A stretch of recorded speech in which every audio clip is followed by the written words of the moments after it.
On this day that there was supposed to be a ceasefire, that Israel was 8 days into the war, there had only been an aerial campaign, and Israel was convinced there was going to be a ceasefire. The Hamas had assured the Egyptians, the Americans, and the Israelis through the Turks and the Qataris that yes, they were going to accept this ceasefire.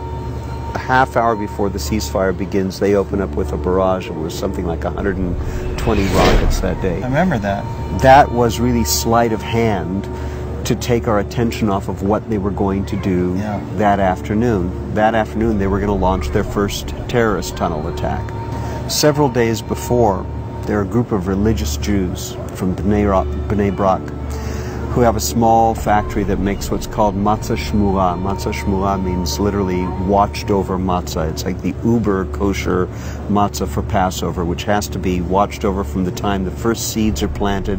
They have to be planted according to all the biblical strictures. They're watched over all during the growing process, and every seventh year the land has to lie fallow. The land gets a Sabbath as well. It's a sabbatical year. So this group of religious Jews was looking for a large field of very green, unripened, tall wheat that they could harvest immediately and store for 2 years, because next year there won't be any wheat. They look all over Israel. They can't find anything that meets their needs. Finally, down in an area called Otef Azah, which is like the envelope of Gaza, right on the border, they find acres and acres of a wonderful field, 5 feet tall, super green wheat, planted according to all the biblical strictures. And they go to the farmers and they say, we want to make a deal to harvest all of it right now.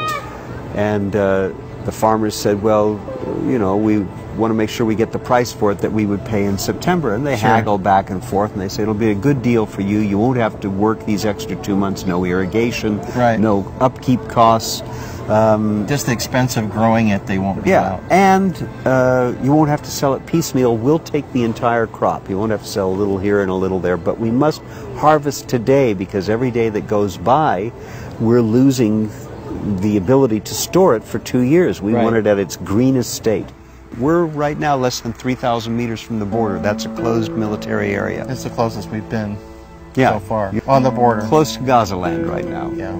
As you can see, this field's been harvested and plowed under already.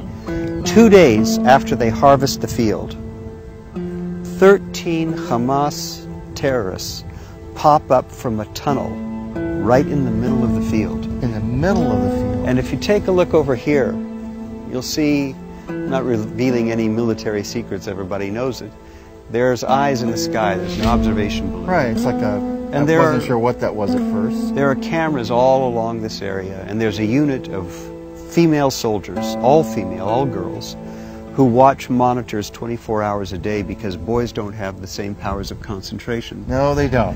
When they popped up, as they come up out of the tunnel, they do a ninja somersault and then look around going, where the heck's the wheat field? This was supposed to be our camouflage. Yeah, it's amazing. Instead of being invisible, they're now visible to everything. They're totally exposed. A 19-year-old girl sees them. She immediately sounds the alarm. There's an aerial asset that engages them, hits them with a missile. We have a special ready response team that engaged them within 90 seconds. Half the terrorists were killed, the other half the terrorists were driven back down into the tunnel. And every newspaper account that you'll find will tell you, but for those religious Jews who were following biblical strictures, we would have had a disaster. I was in one.